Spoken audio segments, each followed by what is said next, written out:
welcome to Real Money, Real Talk. So today we will want to talk about money and marriage. So usually the key to a successful marriage often is tied in with financial success. So today Sandy wants to talk about the 5 key tips to having a financially sound marriage. So what are your comments? Yeah, so my name is Sandy. I'm the insurance and private equity advisor, and I would love to share my top 5 tips that's related to money and marriage. It's very important because guess what? The number one issue that married couples fight about is really about money.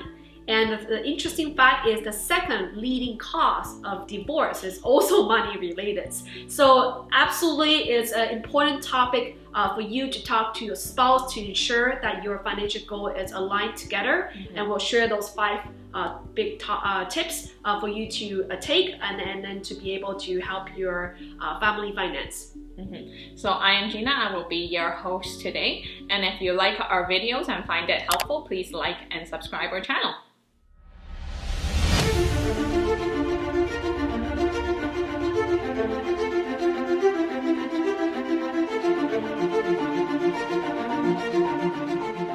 So the first tip Sandy has to give is starting a joint bank account.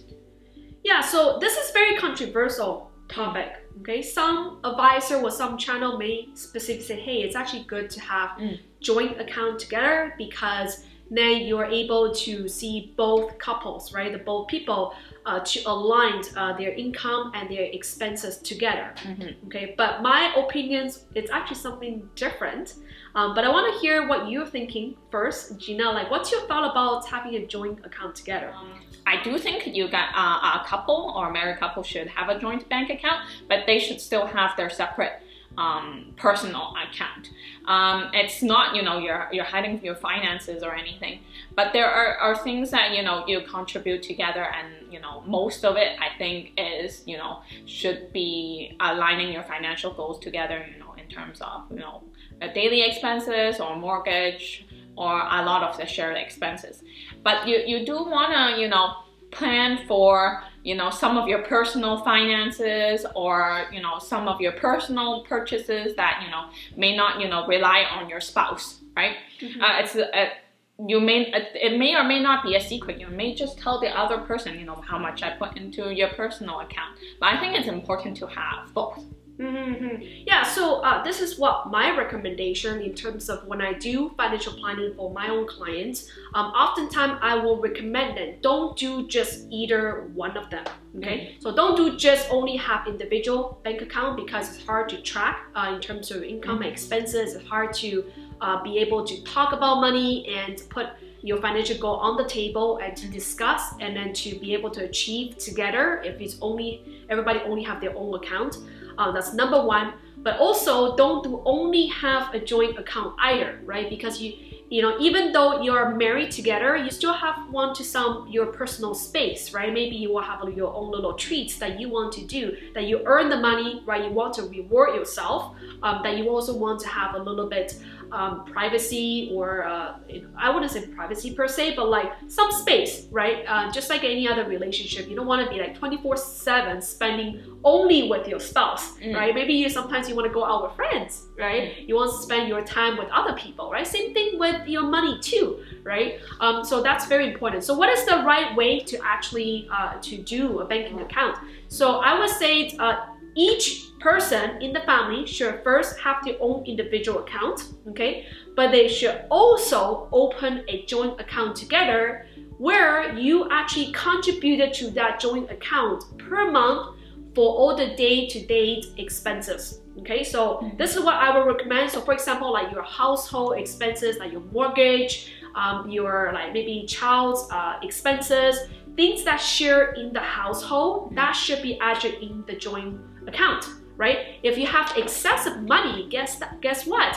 Take that for rewards, right? Go out to have a date, with your spouse, right? It's never a bad idea to actually continue to have that great relationship with your spouse, even though you may be married for a long time. It's nice to have a dine out, a date together, enjoy your time. So I think that would be great. And anything that you want to do a little bit more extra, right? Maybe you have your own business, right? You want to do a side hustle, right? That's something that you don't want to mix in the joint accounts, right? Maybe you have an individual account that where you want to do side hustle, or you are doing something like little treats for yourself, right? Or you're doing some different purchase with other friends, doing it together, right? And that's a reason why you still also want to have your individual account. So the second tip we have is important to discuss with your spouse the lifestyle needs and if it aligns to your actual income. Yeah, I think it's very important because every person have different tastes, right? Especially that you are married together, you might still have your personality, in terms of your expectation, how you want to live, it might not be always aligned together with your spouse, right? So recognize that, right? For example, if you're someone who always like to going to like very expensive restaurant, maybe your spouse, the other person doesn't like that, right? So that's something that you want to discuss, be upfront, maybe sometimes we can go with like lower price restaurants, sometimes we can give yourself a little bit of treats, right, to go to expensive restaurant, right? But like really work together and be kind of knowing each other, what your expectation in terms of what lifestyle you're looking for. It's always good to like be sure to align that together and recognize that your lifestyle overall actually need to meet your actual income. That's the most important part, right? You never want to have a lifestyle where you actually are earning $1 but spend $2. Yeah. Right? You want to make sure that you align together with your spouse that you're earning $1, maybe spend like 50 cents. We do have another video that talks about spending and saving, and it's important to align. Whether you're single or you're married, it's important to know your personal finances. The third tip we have is, actually recognize your differences in financial knowledge. One may be more, knowledgeable in managing money, and one may not. But it's important to work together. Absolutely. So oftentimes when I do family financial planning, this is very common, okay, in the family. It's usually typically one person in that one family make the whole entire financial decision. It's not right or wrong per se, but it is definitely highly encouraged that the other spouse does involve at some point to know the whole entire financial picture, right? What's going on with the finances. It's great to like participate a little bit and also encourage the other spouse, like, hey, yes, I agree with the decision, but also giving some feedback, right? So you have some interaction in terms of being really involved in that family financial planning. Okay. The other thing is I also have noticed, like sometimes I've seen clients where one spouse has very in-depth financial knowledge. The other one has absolutely no idea what's going on. This is actually not that great either. I'm not saying that you should have the same knowledge per se, right? Because it does take time to learn financial knowledge, right? But what I really meant is like the one that doesn't have a lot of financial knowledge, starting to be a little bit more active involved. You don't need to be the expert, but definitely you should learn, talk a little bit more on the financial topics. And those ones who are very good, have like really in-depth financial knowledge, don't act like because you know everything, right? You're like overpowering the other spouse. Often it's great to encourage the other spouse to participate, right? Maybe share some articles, like things like that. So kind of engage in a way to guide the other spouse in terms of maybe, let's say, for example, having a budget meeting, right? Having your financial goal targets, what's your plan in terms of to buying a home, buying a car, or any major purchases. You want to always come up with a plan together. It's never one person just to handle everything, right? It's always good to do it together. The other thing is I've noticed is that sometimes I've seen a family dynamic where you see one spouse is a extreme saver and the other one is extreme spender, right? So again, you wanted to talk about this one and balance between the both, right? So that you will make your money and marriage much more much more better and more efficient in terms of handling the relationship. The fourth tip we have is setting your expectations together, setting up, your financial goals together.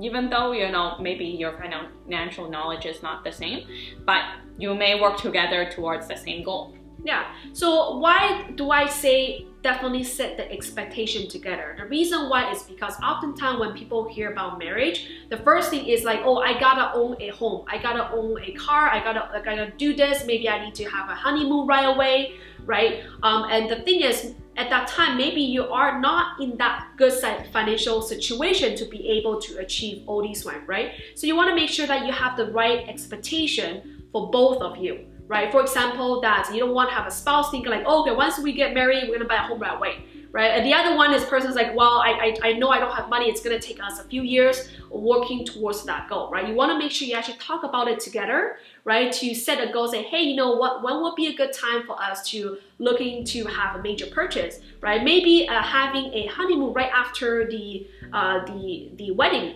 isn't a good fit yet, but right, maybe we can plan out in 2 or 3 years and have a big one, right? You wanted to talk about the expectation in terms of how you want to execute in certain expenses, especially the major purchases. This is tip number 5, keeping your purchases open and be honest and open about any major purchases and investments. Yeah, so this circulate back to tip number 1. Yes, you should have your individual account on top of having a joint account. It's not meant to, hide your other major purchase or investment, sneak behind the scene or things like that. It's really, again, to have your own personal one, but also the joint account, but also at the same time be open about all your accounts that everybody knows, within that family, because especially you're working together, right? And so when I mentioned about keeping the purchase open, right, like things that you want to do major investment, right? Maybe you want to invest in an education that requires a few thousand, right? Or changing career that requires maybe a major money that you need to take it out, right? Or maybe family emergency, things like that one.